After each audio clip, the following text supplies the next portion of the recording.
സദ്യയിലെ എരിശ്ശേരി എന്ന് പറയുമ്പോൾ നിങ്ങൾക്ക് ഏത് എരിശ്ശേരിയാണ് കൂടുതൽ ഇഷ്ടം? സദ്യ സ്പെഷ്യൽ 2 വ്യത്യസ്ത രുചികളിലുള്ള എരിശ്ശേരികളാണ് ഞാൻ ഇന്ന് തയ്യാറാക്കുന്നത്. അതോടൊപ്പം നിങ്ങൾ ആരും പ്രതീക്ഷിക്കാത്ത ഒരു സ്പെഷ്യൽ ഫ്രൈ റെസിപ്പി കൂടിയുണ്ട്. ഈ 2 എരിശ്ശേരികളിലും ചേർക്കുന്ന കഷ്ണങ്ങൾ, അരപ്പ് ഇവയിലൊക്കെ വ്യത്യാസമുണ്ട് കേട്ടോ. അപ്പോൾ നമുക്ക് വീഡിയോയിലേക്ക് പോവാം. ആദ്യത്തെ എരിശ്ശേരിക്കായിട്ട് ഞാൻ മത്തങ്ങ എടുത്തു വെച്ചിട്ടുണ്ട്. അതുപോലെ തന്നെ 2 പച്ചമുളക് എടുത്തു വെച്ചിട്ടുണ്ട്. അളവുകളൊക്കെ കൃത്യമായിട്ട് ഡിസ്ക്രിപ്ഷൻ ബോക്സിലുണ്ട് കേട്ടോ. ഒരു 3 ടേബിൾ സ്പൂണോളം വൻപയർ വെള്ളത്തിലിട്ട് കുതിർത്ത് വെച്ചതാണ്. കുതിർന്ന് വന്നപ്പോൾ അത്യാവശ്യമുണ്ട് കേട്ടോ. അപ്പോൾ ഇത് മുഴുവനായിട്ട് ഞാൻ അതിലേക്ക് കഴുകിയിട്ടു. ഇനി പാകത്തിന് വെള്ളം ഒഴിക്കണം. പിന്നെ ആവശ്യത്തിന് മഞ്ഞൾപ്പൊടിയും മുളക് പൊടിയും ഉപ്പും എല്ലാം ചേർത്ത് ഇളക്കി വേവിക്കാനായിട്ട് വെക്കണം. ഇതാണ് ഇതിലെ മെയിനായിട്ടുള്ള കഷ്ണങ്ങൾ. ഇനി അടച്ചു വെക്കാം കേട്ടോ. ഇനി നമുക്ക് തേങ്ങ ചിരണ്ടിയെടുക്കാം. ഞാൻ ഈ ടൈപ്പ് ചിരവയാട്ടോ യൂസ് ചെയ്യാറ്. ഇതിലിവിടെ ഇങ്ങനെ ഒരു ഭാഗമുള്ളത് കൊണ്ട് നമുക്ക് സ്ലാബിൽ ഇങ്ങനെ ഫിക്സ് ചെയ്ത് വെക്കാം. അരമുറി തേങ്ങയാണ് കേട്ടോ ഞാൻ എടുത്തിട്ടുള്ളത്. ഇത് മുഴുവനായിട്ട് ചിരണ്ടിയെടുക്കണം. മുഴുവനായിട്ട് ചിരണ്ടിയെടുത്തിട്ട് അതിന് 2 കൈപ്പിടിയോളം എടുത്തിട്ട് നമുക്ക് അരയ്ക്കാനായിട്ട് പോവാം. അതിലേക്ക് 2 വെളുത്തുള്ളിയും 2 വറ്റൽമുളകും 1 നുള്ള് ജീരകവും 1 തണ്ട് കറിവേപ്പിലയും കുറച്ച് മഞ്ഞൾപ്പൊടിയും ചേർത്തിട്ടാണ് അരച്ചെടുക്കുന്നത്. തരിതരിപ്പായിട്ടാണ് കേട്ടോ അരച്ചെടുക്കേണ്ടത്. നമുക്ക് കഷ്ണങ്ങളൊക്കെ വെന്തോന്നൊന്ന് നോക്കാം. വെന്ത് തുടങ്ങിയിട്ടുണ്ട്, പക്ഷേ ഉദ്ദേശിച്ച ആ വേവായിട്ടില്ല. കഷ്ണങ്ങളൊക്കെ വെന്ത് അതിൻ്റെ വെള്ളമൊക്കെ അത്യാവശ്യം വറ്റിയ ശേഷം മാത്രമേ നമ്മൾ അരപ്പ് ചേർക്കാവൂ. അതൊരു ടിപ്പാണ് കേട്ടോ. കണ്ടോ, ഇതുപോലെ കഷ്ണങ്ങൾ വെന്ത് വെള്ളം അത്യാവശ്യം വറ്റിയിരിക്കുന്ന അവസ്ഥയിൽ നമ്മൾ അരപ്പ് ചേർക്കുക. അപ്പോൾ അരപ്പ് ചേർക്കുന്നതോടൊപ്പം തന്നെ അതിൽ മിക്സിയുടെ ജാറ് കഴുകിയ വെള്ളമൊക്കെ ആഡ് ചെയ്യുമ്പോൾ അത്യാവശ്യത്തിന് ഗ്രേവിയും കിട്ടും. അപ്പോൾ ഈ സമയത്ത് ഞാൻ അരപ്പ് ചേർക്കുകയാണ് കേട്ടോ. അരപ്പ് ഇങ്ങനെ തരിതരിപ്പായിട്ടാണ് അരച്ചിട്ടുള്ളത്. അതുപോലെ തന്നെ മിക്സിയുടെ ജാറ് കഴുകിയ വെള്ളവും ചേർത്തു. ഇനി നന്നായിട്ട് മിക്സ് ചെയ്യുക. ഇനി കൂടുതലിട്ട് തിളപ്പിക്കരുത്. ഒന്ന് ജസ്റ്റ് ചൂടായിട്ട് വന്നാൽ മതി. ഈ സമയത്ത് ഉപ്പൊക്കെ നോക്കിയിട്ട് ആവശ്യമുണ്ടെങ്കിൽ കുറച്ചുകൂടി ഉപ്പ് ചേർക്കാം. ഇതിൽ ആവശ്യത്തിന് കറിവേപ്പിലയൊക്കെ ഈ സമയത്ത് ചേർക്കാം കേട്ടോ. നമ്മൾ വറവിടുമ്പോൾ ചേർക്കും, പക്ഷേ ഈ ടൈമിൽ കുറച്ച് പച്ച കറിവേപ്പില ചേർക്കുകയാണെങ്കിൽ വളരെ നല്ലതാണ്. ഒന്ന് ടേസ്റ്റൊക്കെ നോക്കാം കേട്ടോ.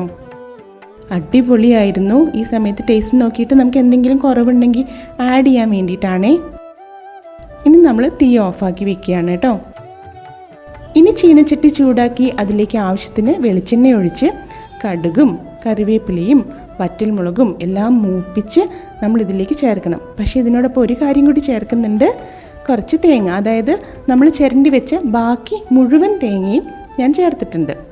200 ഗ്രാം മത്തങ്ങയ്ക്ക് കറക്റ്റ് അരമുറി തേങ്ങയാണ് ഞാനിവിടെ യൂസ് ചെയ്തിട്ടുള്ളത് കേട്ടോ.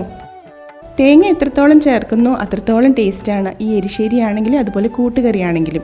ഇങ്ങനെ വറുത്ത് ചേർക്കുമ്പോൾ അതിനൊരു സ്പെഷ്യൽ ടേസ്റ്റും മണവും ഒക്കെ ആണല്ലേ. ഇതുപോലെ ചുമന്ന് തുടങ്ങിയിട്ടുണ്ടെങ്കിൽ വേഗം തീ ഓഫാക്കുക. പിന്നെ അത് കുറച്ച് നേരം ഇങ്ങനെ ആ ചട്ടിയിലിട്ടിട്ട് ഇളക്കുമ്പോൾ തന്നെ നല്ലപോലെ മൂത്ത് വന്നോളും. കണ്ടോ, കറക്റ്റ് പരുവത്തിന് എനിക്ക് കിട്ടിയിട്ടുണ്ട്. ഞാനിത് കറിയിലേക്ക് കൊട്ടിയിട്ടോ. ഇനി ഇതെല്ലാം കൂടി യോജിപ്പിക്കണം. മത്തങ്ങയും പയറും ചേർത്തിട്ടുള്ള ഈ എരിശ്ശേരിയാണ് പൊതുവേ സദ്യകളിൽ കാണാറുള്ളത് അല്ലേ. പക്ഷേ ഇവിടെ ഞാൻ വേറൊരു എരിശ്ശേരി കൂടി പ്രസൻറ്റ് ചെയ്യുന്നുണ്ട്. അതും സദ്യകളിൽ ഇടയ്ക്കൊക്കെ കാണാറുണ്ട്, പക്ഷേ കോമൺ അല്ല. അപ്പോൾ ആ റെസിപ്പി വരുന്നുണ്ട്, നിങ്ങൾ സ്കിപ്പ് ചെയ്യാതെ കാണണേ. സദ്യകളിൽ മാത്രമല്ല കേട്ടോ, വെറുതെ വീട്ടിൽ കഞ്ഞിക്കൊപ്പവും ചോറിനൊപ്പവും ഒക്കെ നമുക്കിത് ഉണ്ടാക്കി കഴിക്കാം. നല്ല ടേസ്റ്റാണ്. ഞാനിവിടെ ചൂട് ചോറ് എടുത്തിട്ടുണ്ടേ. അപ്പോൾ അതിൻ്റെ കൂടെ ഈ ഒരു എരിശ്ശേരിയും കുറച്ച് പപ്പടവും അച്ചാറും ഒക്കെ കൂട്ടിയിട്ടൊന്ന് നമുക്ക് ടേസ്റ്റ് ചെയ്ത് നോക്കാം. ഇത് നല്ല ചൂടായിരിക്കുന്നതുകൊണ്ട് എനിക്കിങ്ങനെ കൈയിട്ടിട്ട് മിക്സ് ചെയ്യുമ്പോൾ കുറച്ച് ബുദ്ധിമുട്ടുണ്ട്. പക്ഷേ എന്നാലും കുഴപ്പമില്ല. അതിൻ്റെ ആ ഒരു ടെക്സ്ചറും മണവും ഒക്കെ കിട്ടുമ്പോഴേ എന്തായാലും ടേസ്റ്റ് ചെയ്യാതെ പോകുന്നത് ശരിയല്ലല്ലോ. ഞാൻ കുറച്ച് അച്ചാർ കൂടി വെക്കുന്നുണ്ട്. ഈ അച്ചാറിൻ്റെയൊക്കെ റെസിപ്പി ഞാൻ ഓൾറെഡി അപ്ലോഡ് ചെയ്തിട്ടുണ്ട് കേട്ടോ. ഒരുപാട് സദ്യ വിഭവങ്ങളുടെ റെസിപ്പി ഞാൻ അപ്ലോഡ് ചെയ്തിട്ടുണ്ട്. എല്ലാവരും മറക്കാതെ കണ്ടു നോക്കണേ. അപ്പോൾ ഇപ്പോൾ നമ്മൾ തയ്യാറാക്കിയത് മത്തങ്ങയും പയറും ചേർന്ന എരിശ്ശേരി. ഇനി അടുത്ത റെസിപ്പിയിലേക്ക് കടക്കാം.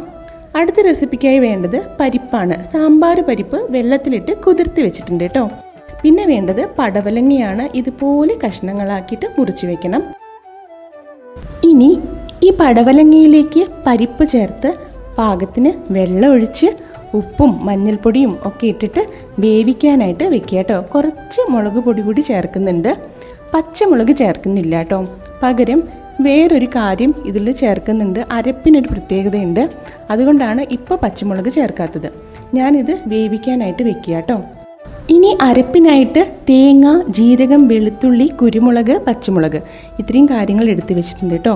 കുറച്ച് മഞ്ഞൾപ്പൊടി കൂടി ചേർക്കുന്നുണ്ട്. ഇതിവിടെ കിടന്ന് വേവട്ടെ. ആ സമയം കൊണ്ട് നമുക്കൊരു സൂത്രം ചെയ്യാം.